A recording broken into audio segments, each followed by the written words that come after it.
Sud Radio 10h midi, débat. Pardon, oui, on était en train de discuter, j'ai pas entendu la musique.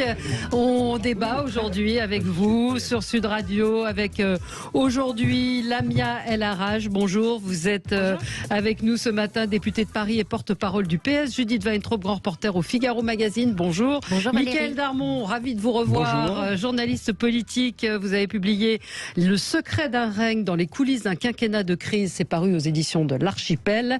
Et Jean-Noël Barrot, bonjour, vous êtes député Modem des Yvelines. Écoutez, on débriefe Emmanuel Macron. On va revenir sur son allocution d'hier soir. Est-ce que c'était le candidat Macron qui s'exprimait? Qu'en avez-vous pensé? Évidemment, on va parler de cette troisième dose qui sera obligatoire, quasiment obligatoire pour avoir le pass sanitaire pour les plus de 65 ans. On en parle avec vous, évidemment. Commençons avec vos coups de cœur, vos coups de gueule. Commençons peut-être avec Mickaël. Oui, moi j'ai un coup de gueule parce que en fait on a évoqué hier, on va y revenir avec le président, la situation sanitaire, et il a très peu évoqué l'autre aspect de cette situation sanitaire qui est l'état catastrophique des hôpitaux, puisque le Ségur de la santé n'est qu'une coquille vide, à part les revalorisations salariales.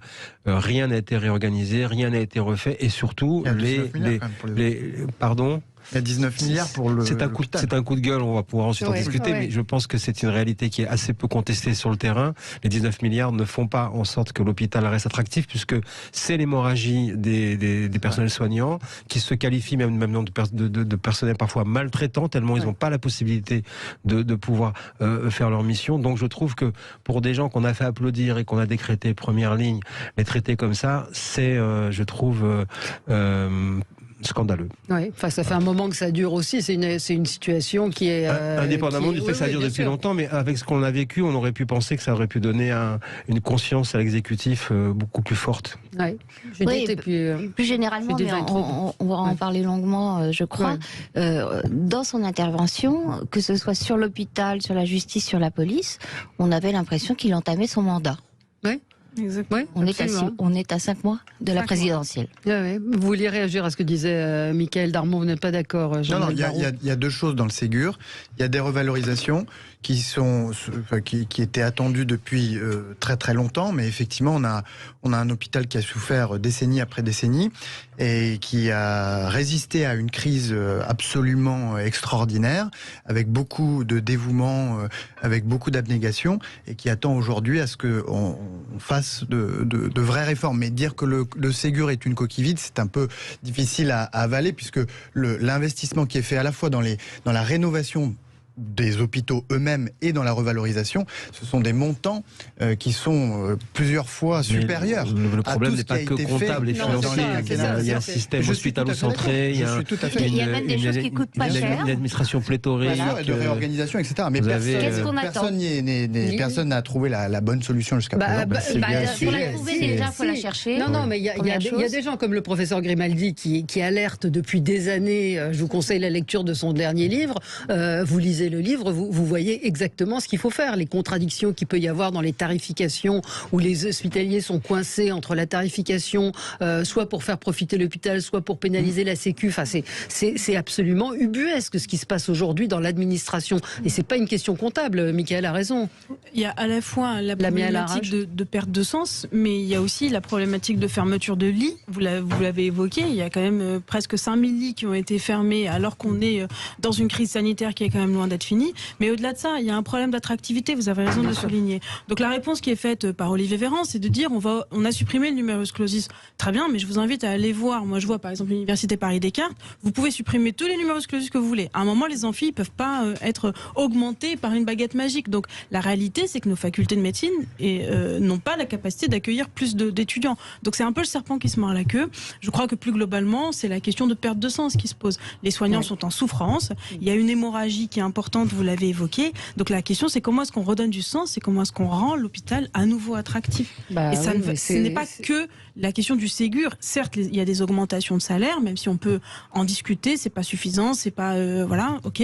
Mais au-delà de ça, c'est dans quelles conditions est-ce qu'on fait travailler les gens. Et je vous invite à voir, il y a un super film qui est La Fracture, qui revient sur cet épisode. Enfin, honnêtement, en regardant ça, on a la boule au ventre, on a les larmes aux yeux, quand on se dit mais comment c'est possible de laisser des gens travailler dans ces conditions-là? C'est inacceptable. Je rappelle qu'en plus le Ségur précisément disait qu'il n'était pas un plan exclusivement financier. Tout à fait. L'ambition c'était de refonder le système. Vous avez raison de le rappeler. Bien sûr, et tout le monde. Une grande réforme annoncée à Mulhouse en plein premier confinement par le président de la République lui-même, qui est allé au moment où il y a eu l'hôpital militaire qui s'est déployé. Mais c'est le constat, il est le même pour l'éducation, il est le même pour la police, il est le même pour la justice. Ce sont des situations qui perdurent depuis des années, pour lesquelles il n'y a pas eu d'ambition politique réelle pour changer les choses. Ce sont des thèmes qu'on entend. Alors il nous reste un petit peu moins d'une minute, on va peut-être marquer maintenant une pause et puis se retrouver pour débriefer, comme on dit, l'intervention du président de la République et puis continuer notre tour de table avec des sujets intéressants qui vous ont marqué. À tout de suite. Sud Radio, 10h midi, Valérie Expert. On est ensemble sur Sud Radio avec vous pour commenter l'actualité. L'actualité, c'est l'intervention, l'allocution du président de la République hier soir, un candidat en campagne. On en parle avec vous, avec Jean-Noël Barrot, député MoDem des Yvelines, Lamia El Harraj, vous êtes député de Paris et porte-parole du PS, Judith Weintraub, grand reporter au Figaro Magazine, et Mickaël Darmon, journaliste politique. Vous avez publié Les secrets d'un règne dans les coulisses d'un quinquennat de crise. C'est paru aux éditions L'Archipel. Alors, on continue notre tour de table de ce qui a retenu votre attention aux uns et aux autres. Lamia, c'est un coup de gueule? Moi, c'est un coup de gueule, en effet. Je crois qu'on est dans une crise démocratique et sociale qui est majeure. Et je crois qu'il y a une responsabilité des partis dits historiques qui est celle de remettre un certain nombre de questions républicaines au cœur du débat. Parlez bien dans le micro, vous êtes avec un clivage gauche-droite qui soit important. Et j'avoue que j'étais assez atterrée par le niveau de débat des candidats des Républicains lundi soir, où il y a une espèce de course à l'échalote derrière l'extrême droite que j'ai du mal à comprendre. J'ai du mal à comprendre les propositions qui sont sur la table. Voilà, mon coup de gueule, c'est celui de ce niveau de débat lundi qui était clairement pas à la hauteur des enjeux. On en a assez peu parlé, je dois le dire, hier, donc on peut peut-être le commenter. Judith, vous avez, j'imagine... Moi, j'ai trouvé le débat intéressant. La question de la course à l'échalote, elle est chronologiquement fausse, parce que les candidats de la droite, tous autant qu'ils sont d'ailleurs, puisque même Michel Barnier s'est mis à durcir son discours en proposant ce fameux moratoire dont, après le débat, on n'a pas mieux compris en quoi il consistait qu'avant le débat, grâce à l'intervention de Valérie Pécresse et de Xavier Bertrand qui ont dit en chœur, mais qu'est-ce que ça veut dire? Bon, dire que s'occuper de l'immigration, de la sécurité et de l'islamisme, c'est courir après l'extrême droite, c'est se condamner à se couper complètement des couches populaires et plus largement des gens qui éprouvent ce que Manuel Valls en son temps avait appelé, reprenant une expression de Laurent Bouvet, le sentiment d'insécurité culturelle. C'est-à-dire la peur que la France ne soit plus la France. Moi, je veux bien que les gens de gauche disent il faut surtout pas parler d'immigration, surtout pas parler de la sécurité. Ça revient à ça. Et il a rétropédalé. Oui, il a rétropédalé avec... c'est pas ce que j'ai dit. Je crois simplement qu'il y a une autre préoccupation majeure dont on parle absolument pas, c'est celle de la question du pouvoir de vivre. Et c'est là, je dis pas qu'il faut opposer les deux. Je dis simplement que quelqu'un de gauche. Ça peut pas être uniquement j'ai pas dit arrêter. On peut parler des questions de sécurité, du sentiment d'insécurité. Moi, je crois qu'il faut répondre aux peurs. Je crois qu'il faut répondre aux peurs des Français en leur répondant de façon concrète. Mais je crois pas que ce soit à l'exclusion de tout autre débat. Et en l'occurrence, je crois que lundi, il y a eu une focale qui a été mise sur des sujets particuliers. Pas trop. À un moment, je pense que David Pujadas et Ruth Elkrief ont dit qu'ils voulaient débattre d'autres sujets que de ceux cela. Non, mais ils ont débattu. Ils ont débattu d'autres choses. La soirée était largement chapitrée en plusieurs débats. Il y a eu un grand moment. D'ailleurs, ça a même agacé à un moment donné Michel Barnier. Ils ont parlé des éoliennes. Il y a eu un moment sur la place de la France dans le monde. Il y a eu évidemment le moment sur le pouvoir d'achat et le moment évidemment sur l'immigration. Je ne crois pas que les candidats de droite aient plus couru après l'extrême droite que les candidats de gauche ne courent après l'écologie ou la woke culture. Je pense que ce sont des thématiques contemporaines qu'il faut regarder en face. D'ailleurs, moi, ce qui m'intéresse, c'est de voir comment la nouvelle génération d'élus, de maires socialistes sur le terrain, a une approche très différente je dirais, des responsables nationaux sur ces sujets. Quand vous écoutez Delafosse, Roland ou Klein, ils ont une capacité à regarder concrètement, sans idéologie, sans a priori, et avec la réalité de terrain, ce qui se passe. Et eux, ils ont aucun problème à allier sécurité, écologie, lutte contre l'islamisme radical et pouvoir d'achat et déploiement de leur collectivité, parce que ce sont les réalités des Français. Et pardon, on se souvient à quel point, même un candidat à l'élection présidentielle, ancien Premier ministre, s'appelant Lionel Jospin, a pu être disqualifié parce qu'il n'avait pas voulu voir cette réalité. Et je trouve que le plus intéressant, c'est que cette nouvelle génération d'élus, au fond, qui, à mon avis, sera la génération de l'avenir après l'élection présidentielle, est en train d'être beaucoup plus lucide sur les réalités que ne le sont parfois les responsables nationaux. Ouais, moi, je suis un peu d'accord avec ce qui a été dit, ce qu'on ressent dans ces débats. C'est vrai, c'est un affaiblissement où c'est une droite et une gauche traditionnelles qui sont affaiblies, et je pense qu'il y a une dimension générationnelle avec dans les propositions rien de très neuf, rien de très nouveau, et une forme de gestion des thématiques traditionnelles de ces partis de droite et de ces partis de gauche. Alors même que on peut imaginer que dans les générations montantes, vous parlez des jeunes maires, tout à fait, des grandes villes qui sont arrivées en responsabilité lors des dernières municipales, il y a sans doute là, je dirais, des propositions qui sont de nature à donner un nouvel élan à la droite. Parce que moi, je regarde le débat la semaine dernière, donc avant-hier, je ne retrouve pas, ou je ne trouve pas dans les propositions des choses qui sont très détonnantes. Alors peut-être qu'il y a des priorités qui sont mises sur certains sujets plutôt que d'autres, mais je retrouve beaucoup des choses que nous avons fait, que la majorité a faites depuis 2017. Quand on parle d'immigration et de sécurité,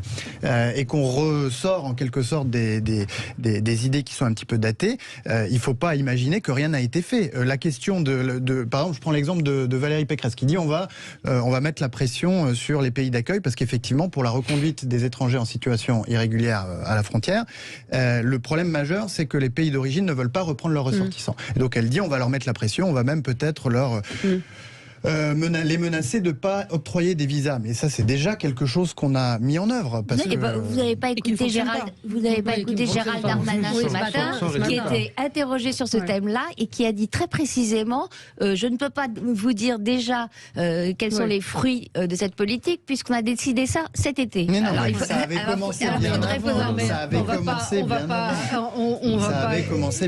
Peut-être juste pour préciser, pour le coup, moi, mon propos, c'était... j'étais assez choquée d'entendre que les candidats républicains en dehors d'Éric Ciotti ont refusé de répondre sur la question précise qui leur était posée sur le grand remplacement. Donc moi, je trouve ça un petit peu embêtant. Il n'y a que Bertrand qui a réussi à ne pas répondre. Valérie Pécresse aussi elle a dit je ne suis pas d'accord avec ce mot, je n'aime pas ce thème. Elle a répondu, elle a dit je ne prends pas ce terme. J'ai pas souvenir qu'elle l'ait dit exactement comme ça. Après, sur la question de la nouvelle génération de maires que vous évoquiez du côté de ma famille politique, pour le coup, il vous échappera pas que j'ai pas tout à fait l'âge de Lionel Jospin. Donc pour le coup, notamment sur les questions de sécurité, il y a eu pas longtemps à l'Assemblée nationale, on a eu un débat sur les questions de sécurité intérieure. On a travaillé avec l'ensemble des élus socialistes, qui sont pour beaucoup de jeunes élus en responsabilité, pour porter un certain nombre de propositions qui étaient plutôt innovantes sur la question, par exemple, de l'utilisation d'un certain nombre de nouveaux outils technologiques pour lutter contre les rodéos urbains, par exemple. Enfin, voilà, il y a eu tout un ensemble de choses sur lesquelles je ne peux pas laisser dire qu'on est dans un discours qui est où il y a une forme de complaisance, de ce que je comprends, ou un refus de voir les choses. C'est absolument pas le cas. On regarde le succès d'Éric Zemmour, pardon de parler de lui encore une fois, il a un discours qui visiblement séduit et il porte sur des questions de sécurité et donc ça parle... Justement, il agite les peurs, là où moi je dis évidemment que les peurs, il faut les entendre, il faut y répondre, et je ne crois pas qu'on y répond dans les agitant. Mais vous ne pouvez pas agiter du vide. Vous pouvez pas agiter du vide. Si vous agitez des questions qui n'existent pas, personne ne va vous suivre. Donc il faut répondre de façon précise. Alors, petite parenthèse avec vous sur un sujet qui n'est pas politique, qui est aussi, mais c'est votre coup de cœur. Le coup de cœur, c'est l'amérissage de Thomas Pesquet. D'abord parce que c'est une formidable épopée humaine qui fait rêver, je crois, tout le monde, les petits garçons et les petites filles de France, mais je pense toutes les générations. Mais aussi parce que... Les transgenres et les cisgenres, non, je trouve qu'il a fait quelque chose. Il a fait quelque chose d'intéressant, Thomas Pesquet, c'est qu'il nous a permis de nous réconcilier un petit peu avec la science, qui a quand même été durement éprouvée dans l'opinion par ces 2 ans d'épidémie. D'ailleurs, on le voit dans les études qui ont montré que la confiance dans les scientifiques avait largement baissé. Et ce que je trouve très intéressant dans cette démarche de Thomas Pesquet, qui est un astronaute qui explique ce qu'il fait, c'est qu'il a raconté à travers des entretiens dans les médias, etc., qu'il était là-bas, pas simplement pour aller regarder les étoiles de plus près, mais aussi pour faire tout un tas d'expériences, pour faire avancer la connaissance en matière de santé, dans plein de disciplines, et de le mettre, je dirais, à hauteur d'homme, et même parfois à hauteur d'enfant, et j'ai trouvé que c'était très positif. Très bien, c'est dit, et il est en ce moment en train de subir d'ailleurs une batterie d'examens pour voir comment son corps a réagi. Judith, on passe à toute autre chose avec vous et votre coup de gueule. Oui, alors ça concerne aussi le débat de la droite. Valérie Pécresse a mentionné une chose qui, à mon avis, a été trop peu relevée, c'est qu'elle était poursuivie par le défenseur des droits, qui en l'occurrence est une femme, Claire Hédon, pour avoir interdit le burkini dans ce qu'elle appelle les îles de loisirs, c'est-à-dire les parcs de loisirs en Île-de-France. Je trouve ça inouï, et d'autant plus inouï que, en fait, tout a commencé en 2019 par une saisine du CCIF, Comité contre l'islamophobie en France, lequel comité a été dissous en décembre, si ma mémoire est bonne, par Gérald Darmanin pour propagande islamiste. Donc nous avons le défenseur des droits, qui est une institution censée protéger les citoyens dans tous les domaines, qui est le jeu, l'instrument d'une officine islamiste dissoute par les autorités publiques. Et c'est d'autant plus ennuyeux que, alors évidemment, la dissolution du CCIF n'a pas fait abandonner sa poursuite aux défenseurs des droits, et c'est d'autant plus ennuyeux que le statut juridique de ces recommandations, puisque le défenseur des droits agit par recommandation, est assez flou. J'ai lu pas mal de littérature sur le sujet pour essayer de comprendre. J'ai pas beaucoup avancé. En gros, quand les recommandations sont privées, elles ne sont pas susceptibles de recours, et quand elles sont public, c'est très discutable. Le recours n'est pas automatique. Recours devant la justice administrative. Il s'agit d'une autorité administrative indépendante, ce qui veut dire que ces recommandations, en fait, ne sont pas opposables. Ce qui est un énorme problème dans la société française.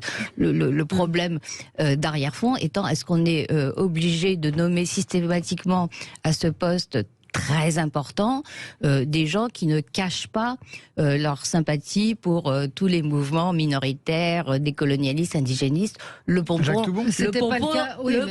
ayant été atteint par Jacques Toubon, dont je rappelle qu'il a commencé sa carrière en votant contre l'abolition de la peine de mort, et qu'il a fini en parlant de discrimination systémique dans la société française, et en prenant l'intersectionnalité pour lutter contre la discrimination. Ce qui prouve que tous les parcours sont possibles, puisque Zemmour a commencé très à gauche. Vraiment. Donc de ce point de vue-là... très à gauche, chevènementiste. C'était à gauche. Par rapport à ce qu'il est aujourd'hui, c'est à gauche. Sur les thèmes, écoutez, sur les thèmes régaliens, je crois que Jean-Pierre Chevènement et Éric Zemmour restent proches. Rappelez-vous que Jean-Pierre Chevènement, il n'y a pas longtemps, a parlé d'une guerre civile à bas bruit qui se déroulait en France. Après, il a dirigé la Fondation de l'Islam, et il ne pense pas qu'il faille qu'au fond, les musulmans changent totalement la manière de pratiquer la religion. Vous étiez au courant de cette saisie Non, alors moi, sur le sujet des îles de loisirs et des burkinis, j'ai eu à le connaître puisque, comme conseiller régional d'Île-de-France, je suis dans l'opposition de Valérie Pécresse, mais pour le coup, sur cette mesure-là, j'étais tout à fait aligné. Et je constate qu'effectivement, le défenseur des droits a pris dans le débat public et sur certains sujets une place qu'on lui a donné, que le président de la République lui a donné. C'est-à-dire qu'on est sur une logique du en même temps.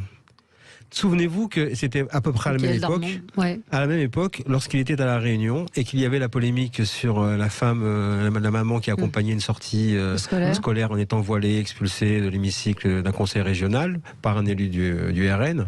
À ce moment-là, après avoir gardé le silence pendant quelque temps, le président de la République dit « le voile dans l'espace public n'est pas mon affaire ». Donc il est quand même dans cette logique-là. Et il entretient le débat. Fait la même chose. Là, on parle de burkini sur les îles de loisirs. Mais c'est une démarche, on va dire, c'est une démarche quasi similaire, c'est-à-dire la capacité des gens à décider comment ils s'habillent, même si c'est parfois, je dirais, à rebours du mode alors, local. Le défenseur des droits, il ne s'intéresse pas uniquement au voile et au burkini, il s'intéresse à tous les sujets de droit. J'entends bien. C'est une autorité indépendante qui est une sorte de voie de recours. Mais la personnalité du défenseur des droits était connue de la personne qui l'a nommé, en l'occurrence le président de la République. Donc on est quand même sur une volonté d'organiser, je dirais, un spectre assez large qui permet au président ensuite de pouvoir aller à Marseille, mais c'est tout à fait vrai que c'est du en même temps. D'ailleurs, Emmanuel Macron a dit le voile dans l'espace public n'est pas de mon affaire, après avoir dit le voile contrevient à la civilité entre les hommes et les femmes, il ne correspond pas à notre vision des rapports. En même temps, c'est la police d'assurance contre l'incohérence. C'était le coup de gueule de Judith Weintraub. On marque une pause, on se retrouve tout de suite dans quelques secondes pour parler de l'intervention du président de la République hier soir ou du candidat Emmanuel Macron. C'est selon. On vous attend. À tout de suite sur Sud Radio. Avec vous sur Sud Radio, on est ensemble jusqu'à midi. On va revenir sur l'intervention d'Emmanuel Macron hier soir. Il a rassemblé toutes chaînes confondues avec les chaînes d'infos, 20 millions de téléspectateurs, près de 80% du public, 79,6%, qui avait une véritable attente sur cette allocution. Donc on attendait évidemment qu'il s'exprime à propos du rebond épidémique. Il a annoncé que les seniors, les plus de 65 ans, devraient se faire vacciner à partir du 15 décembre, enfin avant le 15 décembre pour pouvoir avoir leur passe sanitaire. Et puis début décembre, ce sera les 50-64 ans. L'incidence est en augmentation, mais surtout il a évoqué d'autres sujets, ce qui fait s'interroger sur cette intervention. On vous a posé la question d'ailleurs ce matin dans l'émission Média, est-ce que le CSA devrait décompter du temps de parole Bien sûr, lui qui est tellement rigoureux. Voilà, est-ce qu'il devrait le faire? Est-ce que c'était le candidat qui s'est exprimé hier? Qu'est-ce que vous avez pensé, Judith? À l'évidence. Alors, est-ce qu'il devait parler? Moi, je trouve que oui, parce qu'on s'est rendu compte que sa parole était performative. En français, ça veut dire que quand c'est Emmanuel Macron qui dit vaccinez-vous, ça marche. Ça marche tellement bien que ça marche même avant qu'il le dise. 100 000 inscriptions depuis l'annonce de son troisième dose. Mais ça se dit en 5 minutes. D'ailleurs, il a... En 3 minutes. Il a mis 3 minutes hier. Oui. Il a parlé du sanitaire 7 minutes, on va dire. Mais c'est là qu'on se rappelle que Angela Merkel a fait pendant la crise des interventions qui duraient au plus long 10 minutes. Et c'était très efficace. Tout le reste de l'intervention d'Emmanuel Macron était un plaidoyer pro-domo et là, même pas le début de sa campagne, la poursuite de sa campagne. Et dans des conditions de confort, avec l'argent public, sur les chaînes sur toutes les chaînes, dans des conditions de confort absolu, puisque aucun contradicteur, aucun journaliste pour l'interroger. Pour quelqu'un comme Emmanuel Macron qui annonçait qu'il allait en finir avec la vieille politique, ça fait sacrément vieille politique. Oui. Bon, c'est un grand classique. On était le 9 novembre, n'est-ce pas? Donc il a anniversaire de la mort du général de Gaulle. Il a conclu cette journée de cette manière-là, un message subliminal aussi qui montre que effectivement, et avec les audiences qui sont absolument classique lorsque le président s'exprime par ces temps compliqués, eh bien, qui montre qu'effectivement, on n'est pas sorti en France de la logique de la monarchie républicaine et qu'elle continue. Elle a encore, en tout cas, quelques jours devant elle. Oui, bien sûr, il devait s'exprimer parce que, pas tant parce que la situation sanitaire est grave. Il y a eu des situations beaucoup plus graves pour lesquelles il est intervenu. C'était une annonce du niveau ministre. Donc c'était quoi hier? De la politique. Bien évidemment. Pas d'entrée en campagne, exactement. Donc je ne pense pas que le CSA doive le décompter parce qu'il n'a pas formellement dit je suis candidat. Mais en réalité, il a fait un positionnement.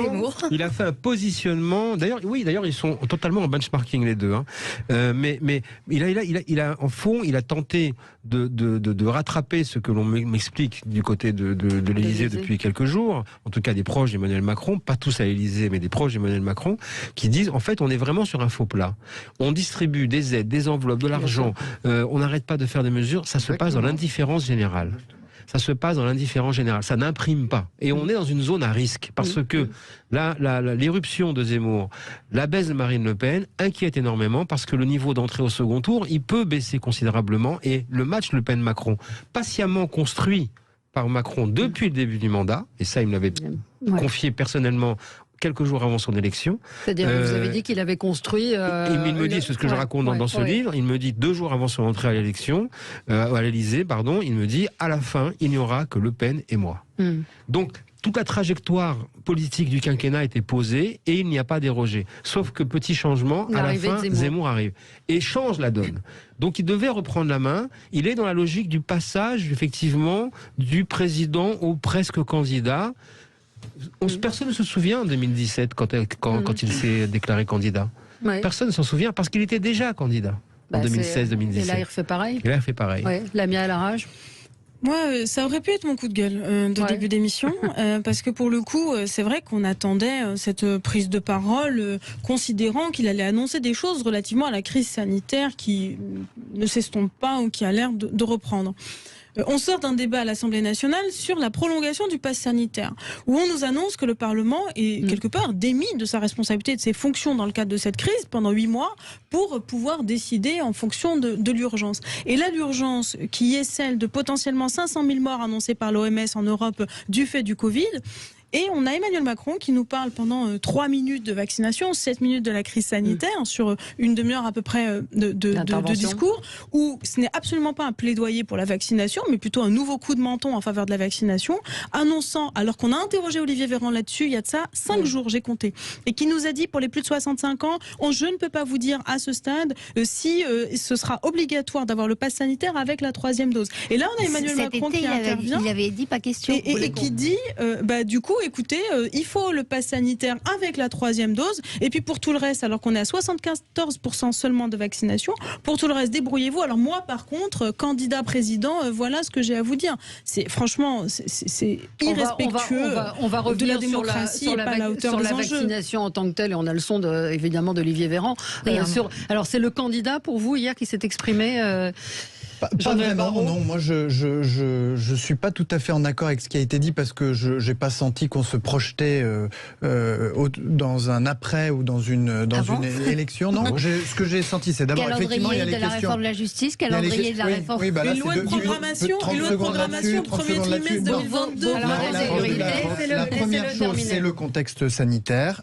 On donne des nouvelles indications. Oui, mais on donne des indications importantes qui ont d'ailleurs été suivies des faits puisque les taux d'inscription sur Doctolib alors que ça agite les oppositions, les commentateurs, ça d'accord. Mais enfin bref, en tout cas, il y a des décisions qui ont été annoncées sur le plan sanitaire avec une 5e vague qui se profile et à laquelle il faut bien répondre. Ensuite, la question de l'urgence sur le plan économique et notamment sur le marché du travail où on a des entreprises qui peinent à recruter. Je suis un peu étonné qu'on ne parle pas de cette annonce qui a été faite. Il y aura un contrôle beaucoup plus renforcé sur les demandeurs d'emploi qui ne font pas d'efforts pour aller chercher. C'était pas une annonce, c'est déjà dans le texte. Non, il y a une annonce puisqu'on va augmenter de 25% les contrôles. Il y a 600 personnes pour les ramener vers les entreprises. Et ensuite, la dernière fois où il avait parlé, Emmanuel Macron, qu'est-ce qu'il avait dit ? Il avait dit, je vais faire... Alors, et à l'époque, il a parlé tellement de fois qu'on s'en souvient. Non, c'était le 12 juillet et il a parlé de France 2030. C'était la deuxième fois. Et je suis sûr qu'on disait sur les plateaux à l'époque déjà qu'il était président candidat. Il a parlé de France 2030, c'est-à-dire un grand plan pour inscrire le pays sur une trajectoire d'avenir industriel dans plein de domaines. Et il a parlé d'un plan pour les jeunes. Il se trouve que France 2030 a été adopté, qui n'est pas financé, a été adopté il y a quelques jours à l'Assemblée nationale et le contrat engagement jeune l'a été également. Donc le président de la République, il vient rendre des comptes. Il avait fait une annonce, il avait fait une promesse, on le met en œuvre et il vient le dire aux Français. Parce qu'il est important quand on fait les choses de rendre des comptes ensuite. Et pour moi, ça, c'est le principe d'une démocratie moderne. Vous qui accusiez les LR d'aller piquer dans les annonces de Macron, dans ce que le président de la République avait fait, je vois un tweet de quelqu'un qui dit depuis 2008, la loi permet déjà de suspendre l'allocation perçue par un chômeur s'il refuse 2 offres raisonnables. C'est Nicolas Sarkozy qui a inspiré Emmanuel Macron pour le coup. En fait, l'annonce, c'est on va appliquer la loi. Non, en fait, ce qui n'est pas précisé, c'est que pour pouvoir être soumis à ces contrôles et éventuellement même avoir des sanctions de la part de Pôle emploi, il faut refuser un emploi à niveau équivalent de salaire. Déjà, et à niveau équivalent de fonction. Donc on est bien évidemment sur une annonce assez cosmétique qui veut montrer qu'on est sur une fermeté politique qui parle à la droite, parce qu'après on a bien vu que tout le positionnement de Emmanuel Macron est d'entrer dans l'arène électorale par la droite, parce que c'est le seul carburant électoral qu'il a pour être réélu, étant donné qu'il n'y a pas de danger à gauche.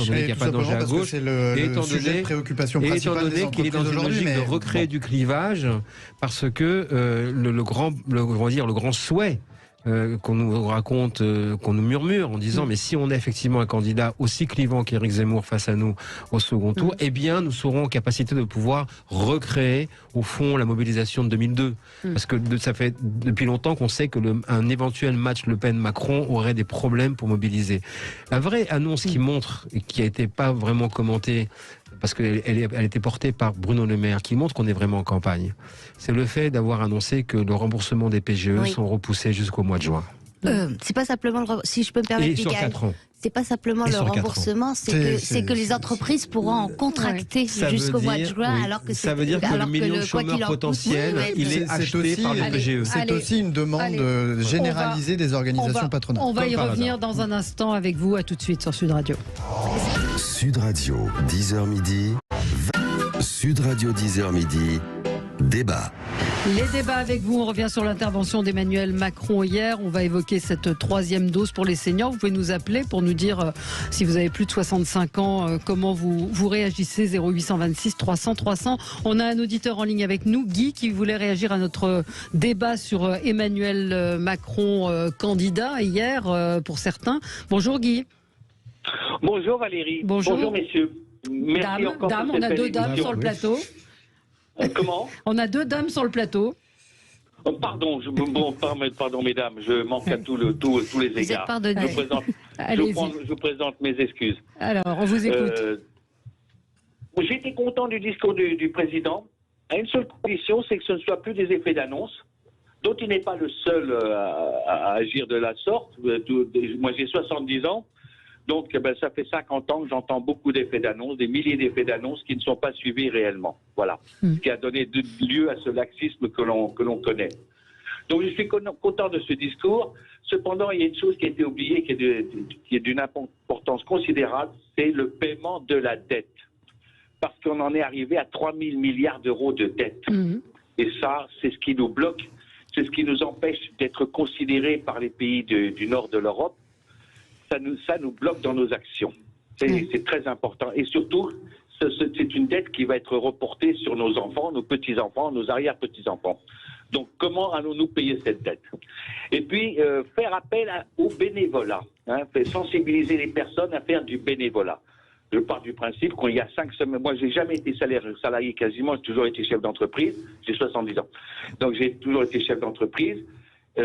Comment faire appel au bénévolat, c'est-à-dire la 5e semaine, par exemple, donnée à la nation pour travailler, pour agir là où il faut agir. Parce que nous n'avons pas les moyens, il faut le savoir. Nous sommes bridés par cette dette.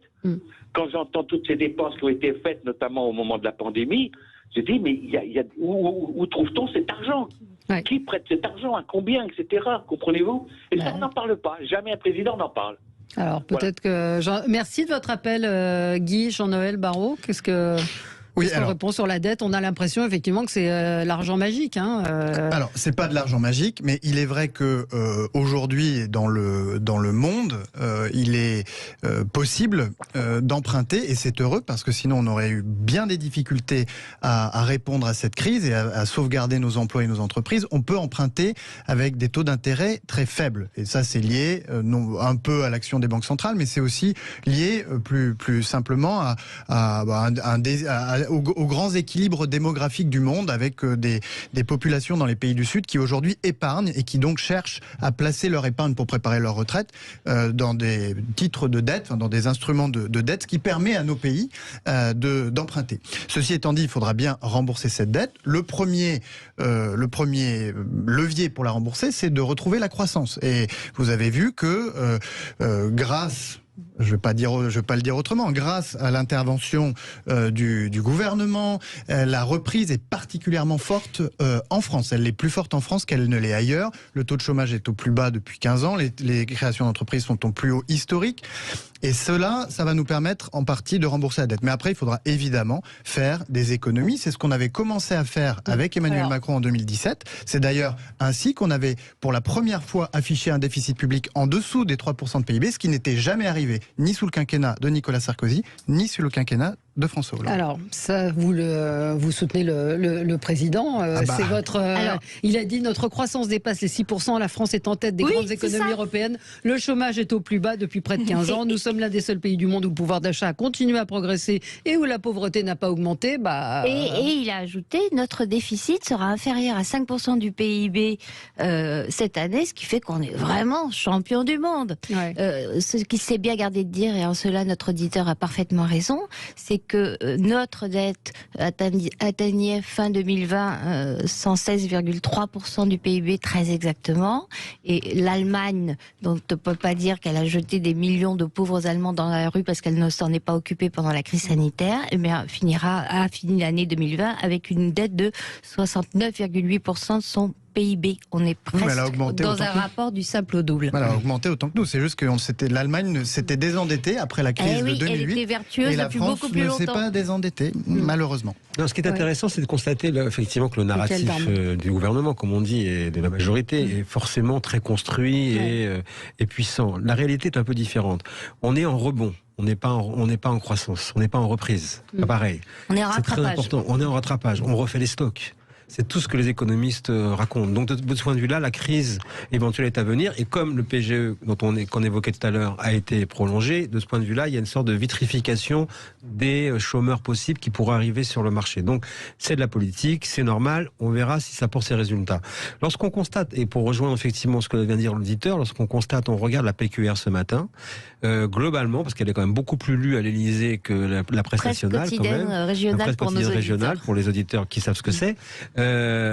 C'est quand même effectivement, je dirais, un succès quand même, en tout cas dans la prise de commentaires, cette intervention présidentielle. Parce que ce qui est mis en avant, c'est la vaccination, l'offensive politique, parce que quand même les Français sont pas dupes, et le fait de parler du travail. Donc de ce point de vue-là, aujourd'hui, les stratèges du président disent « Ok, on a réussi le coup ». Mais ça ne suffit pas. Parce qu'en réalité, vous avez toute une série de colères sectorielles sous les radars qui sont très importants. On a parlé de l'hôpital. Je ne sais pas ce que les 400 personnes hier de Velsantis ont ressenti en écoutant le président de la République, alors que les Italiens... un petit peu l'histoire de Velsantis. Ce sont des ouvriers italiens qui ont été amenés dans l'usine de Velsantis, dans une région dont le nom m'échappe à l'instant, mais dans une région de France, et qui a contribué à virer les intérimaires. Je ne sais pas ce que ces gens doivent penser, et de l'Europe, et de la politique gouvernementale, et de la reprise économique. Et ça, c'est très important. Donc, il y a des colères sous-jacentes, que bien évidemment le volontarisme de Macron qu'on lui connaît, et son envie de parier lui font regarder un peu de haut. Mais je pense que l'élection présidentielle n'est pas encore jouée parce qu'il peut encore se passer beaucoup d'expressions. Samia Larage, mais sur ce bilan, effectivement, où il est plutôt content de lui, là, je vois les auditeurs qui réagissent en disant mon pouvoir d'achat a augmenté. Où ça, nous sommes 5, nous faisions nos courses pour 200 € par semaine. Aujourd'hui, on en est à 300 € pour quasiment la même chose. Donc le pouvoir d'achat a baissé, ou en tout cas les produits ont augmenté. Donc par définition... C'est le niveau de vie qui a progressé, c'est-à-dire le revenu avant la fin du mois. Il a d'ailleurs progressé 2 fois plus vite que sous les 2 précédents quinquennats. Mais le coût de la vie en parallèle a augmenté, parce que le logement coûte toujours de plus en plus cher, et que là, on est dans une période de reprise, de rebond, en tout cas, où les prix augmentent très fort, et effectivement sur tous les produits. Oui, mais les salaires n'ont pas augmenté. Bien sûr que le revenu après impôt à la fin du mois, en moyenne, comme l'a dit le président, a augmenté sous la quinquennat. Lamia Larage, il y a d'autres choses qui ont augmenté pour le coup. Moi déjà, peut-être sur la forme, vous avez raison de l'évoquer, on est en situation de rebond économique. La question qui est posée par Guy, notre auditeur, est tout à fait légitime, à savoir cet argent magique, qui va payer ? Et c'est vrai que quand on regarde France Relance, oui, ok, sur le principe, je trouve qu'il y a une initiative qui est plutôt bonne, même si je déplore le fait que les pans sociaux occupent une place aussi peu importante dans ce plan de relance. Mais soit. Mais derrière tout ça, qui paye ? On a un amendement du gouvernement, ça les auditeurs doivent le savoir, qui arrive, c'est absolument inédit, un amendement de 34 milliards d'euros qui arrive dans le cadre de la loi de finances. Mais ça interroge. Un amendement de cette nature-là, il devrait faire l'objet d'une loi en tant que telle. Mais mettons même ça de côté. La réalité aujourd'hui, c'est qu'on a des Français pour qui la vie est de plus en plus chère. On peut difficilement le contester. L'énergie augmente, le prix des loyers augmente et le reste à vivre diminue. Quand vous êtes aujourd'hui un couple, un foyer, avec 1 700 € de revenus chacun, ce qui est le cas d'une très grande majorité des Français, que vous avez 1 ou 2 enfants, la réalité c'est qu'autour de vous, votre loyer augmente, l'énergie augmente, l'électricité augmente, l'essence augmente. Et au-delà de ça, vous avez par exemple les abonnements sportifs aujourd'hui. Si vous voulez pouvoir regarder des matchs de foot à la télé, vous êtes obligé de payer. Là où avant c'était des prestations, il y a surtout le prix des matières premières. Le prix des matières premières augmente aussi. Donc derrière ça, évidemment qu'il y a une colère qui est sourde et qui est extrêmement importante. Moi, je vous rejoins complètement. Quand vous regardez, je vais vous donner un exemple. Les urgences de Laval sont fermées tous les soirs aujourd'hui à partir de 18h. Mais enfin, où est-ce que les gens sont censés aller se soigner ? Et tout ça, moi j'entends que l'allocution du président de la République, parce qu'il est président de la République et que c'est une figure d'autorité qui est censée rassurer. Et c'est vrai qu'en France, on aime bien écouter son président de la République parler. Donc sans doute que les échos sont bons, mais je crois que ça ne répond absolument pas aux préoccupations des gens et à leurs problématiques majeures qui sont ces peurs dont on parlait tout à l'heure, la peur de l'avenir, de comment est-ce qu'on va finir la fin du mois. C'est ce qu'a évoqué le président, il a dit la situation est difficile. Mais je crois que c'est même pas une volonté de rassurer. Tout ce qui se dégageait de l'intervention du président candidat, c'est que lui serait candidat de l'optimisme. À un moment, il a même dit il faut conforter notre statut de grande puissance éducative, industrielle et agricole. On a dégringolé dans chacun de ces secteurs. On est 25e sur les 79 les dernières évolutions diplomatiques pays ne montrent pas vraiment qu'on est une grande puissance. Recensés dans le classement PISA sur les politiques, enfin sur le niveau d'éducation.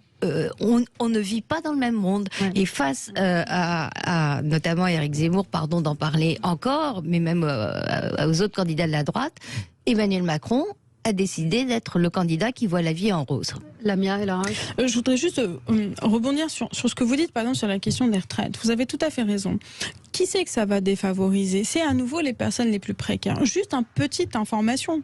Entre les 5% les plus riches et les 5% les plus pauvres, l'espérance de vie à près de 60 ans, il y a un écart de 13 ans.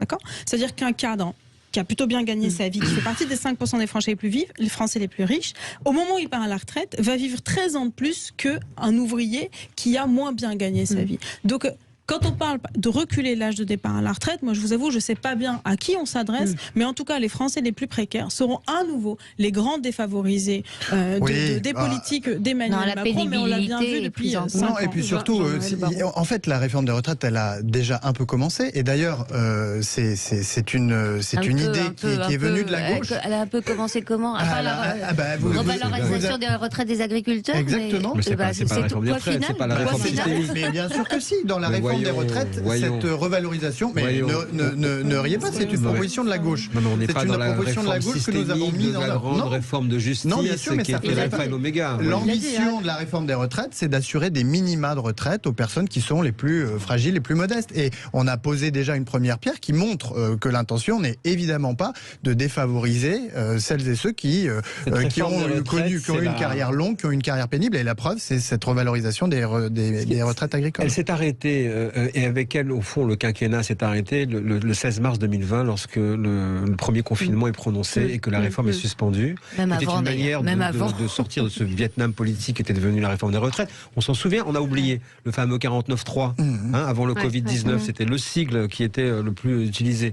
Et il y a eu le confinement et tout ça s'est arrêté. Et là, le président, le projet Macron qui était de transformer la France, souvenez-vous, on parlait plus de réforme, on parlait de transformation. Révolution. Maintenant, il faut juste la préserver. Voilà. Et c'est ça le drame, au fond, de ce quinquennat pour Emmanuel Macron, dont je ne connais pas l'issue, mais en tout cas, le drame de son quinquennat, c'est que, il devait la transformer, il ne peut que la préserver.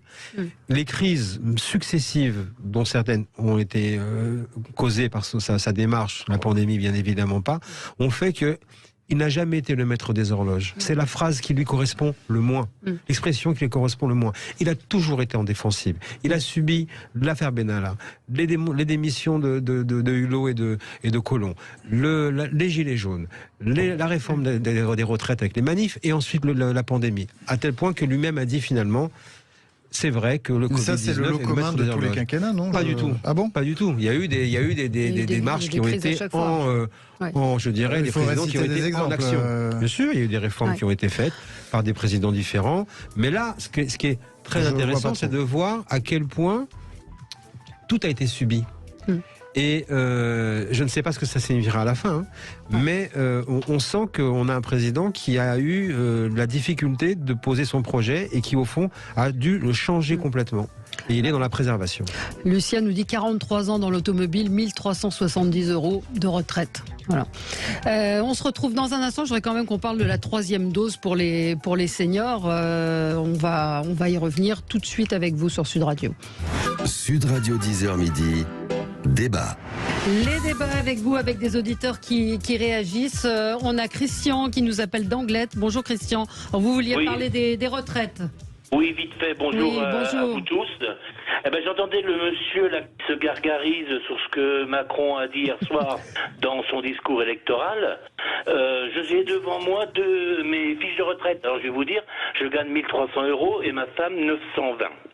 N'est-ce pas? Et nous sommes sur les complémentaires, nous avons eu une augmentation, et ça personne ne l'a parlé, il faut quand même dire les choses quand elles sont belles, de 1%. C'est-à-dire qu'aujourd'hui je touche 4,20 € et ma femme 2,30 €.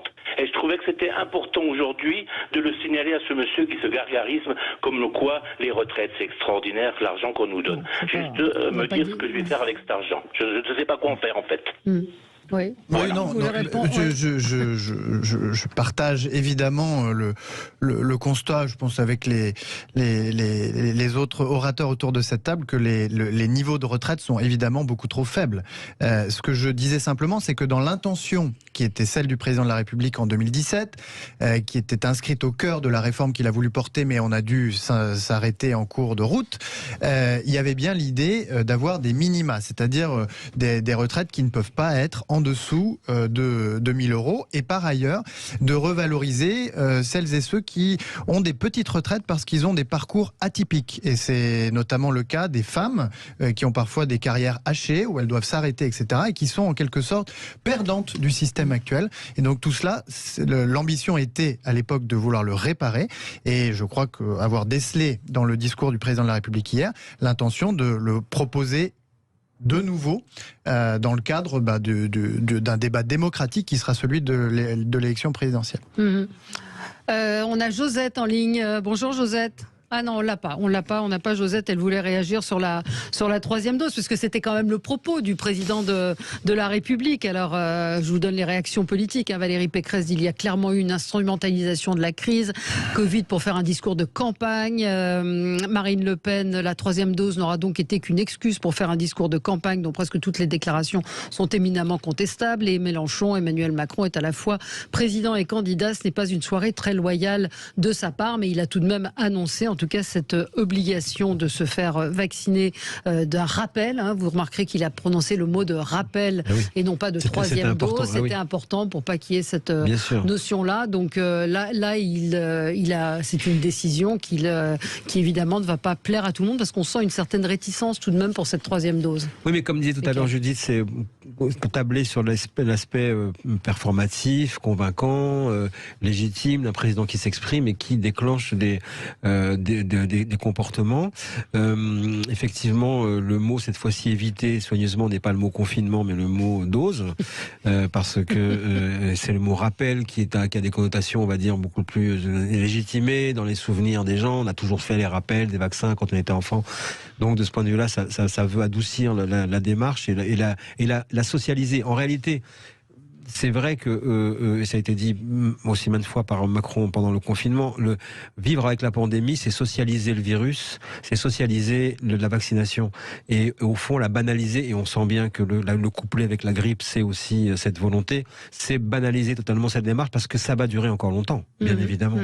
Donc de ce point de vue-là, il y a une volonté de dire, allez, on rentre dans ce schéma, plus personne ne fait attention aujourd'hui à la vaccination de la grippe, contre la grippe, ça va être la même démarche, on le sent bien. Oui, exactement. C'est tout à fait le propos qu'on a tenu. Donc moi, je suis députée socialiste dans le cadre des débats sur la question de la prorogation du pass sanitaire. Nous avons posé très clairement la question de savoir comment est-ce que ça allait se passer pour cette campagne de vaccination qui va s'inscrire dans la durée. Vous avez tout à fait raison de faire un parallèle avec la grippe, puisque chaque année, vous êtes censé vous faire vacciner contre la grippe, notamment quand vous êtes un public plus fragile, on va dire les personnes âgées, etc. Et je crois qu'il est important d'être très clair avec les Français et d'en appeler à leur responsabilité pour cette vaccination de rappel qui, a fortiori, va s'inscrire dans le temps. Et c'est là où c'est extrêmement grave ce qui est en train d'être fait par La République En Marche et par Emmanuel Macron et son gouvernement, à savoir, nous sommes rentrés aujourd'hui dans un temps où nous vivons avec le Covid au quotidien et qu'il est temps d'inscrire dans le droit commun les dispositions législatives qui permettent de prendre des décisions en la matière. Or, nous sommes à nouveau dans un régime d'urgence qui est un régime d'exception et qui n'est absolument pas respectueux de la démocratie et qui est même dangereux. Oui, Judith. Oui, non, juste pour revenir sur le pass sanitaire. Moi, depuis le début, je suis pour un pass vaccinal et non pas sanitaire. Il se trouve que c'est la position du groupe socialiste. Tout arrive. Pourquoi ? On peut en discuter si vous voulez. Pourquoi ? Parce que dans l'océan d'incertitudes, y compris scientifiques, dans lequel on baigne depuis le début de cette pandémie, il me semble qu'une chose a été prouvée, c'est que se faire vacciner est le meilleur moyen d'éviter de terminer aux urgences. Ça n'évite pas de tomber malade, ça n'évite pas de contaminer d'autres personnes, mais ça évite des risques dont toutes les études montrent. Alors l'échantillon est énormissime, plusieurs milliards de personnes.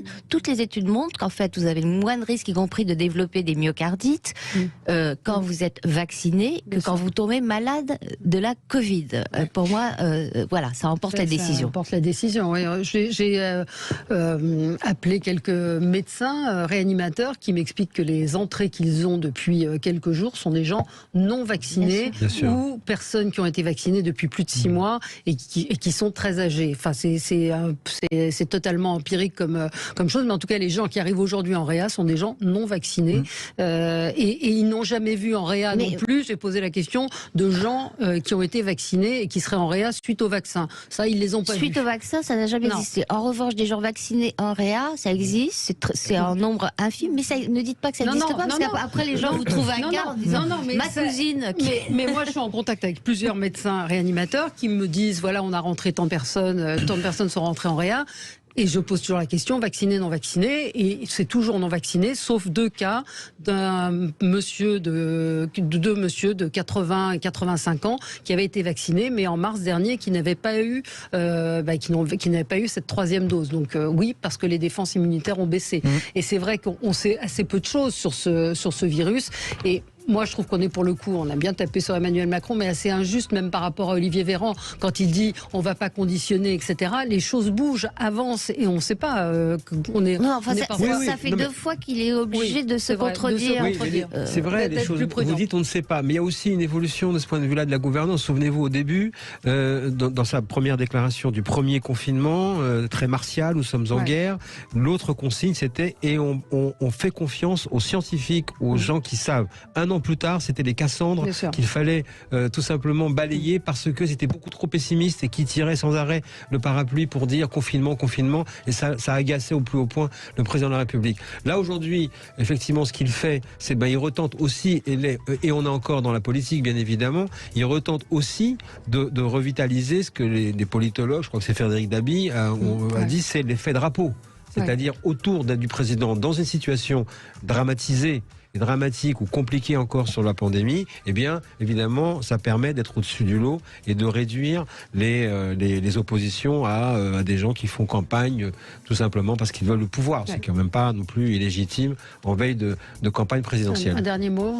Oui, je pense que c'était important de parler du rappel, non pas seulement pour faire de la politique et un choix des mots qui soit peut-être mieux apprécié ou mieux reçu, mais simplement rappeler à tout le monde que l'immunité baisse au fur et à mesure, comme pour d'autres vaccins comme celui de la grippe, et qu'il faut qu'on prenne cette bonne habitude-là, notamment pour les personnes... Le ministre de la Santé aurait parfaitement pu le rappeler. Comme vous l'avez dit, la parole du président est plus performative. Il bénéficie d'une écoute plus grande, plus forte, ce qui a permis d'ailleurs de déployer en matière de santé publique, mais aussi en matière de politique économique depuis le début de cette crise, des mesures extrêmement fortes qui ont touché des millions et des millions de Français. Allez, c'est fini pour aujourd'hui. Merci à tous les 4. Dans un instant, André Berkoff. Très bonne journée sur Sud Radio. Et à demain, on sera là avec vous en direct. Même le 11 novembre, nous sommes là. À demain. Sud Radio. Sud Radio. Parlons vrai. Sud Radio. Parlons vrai.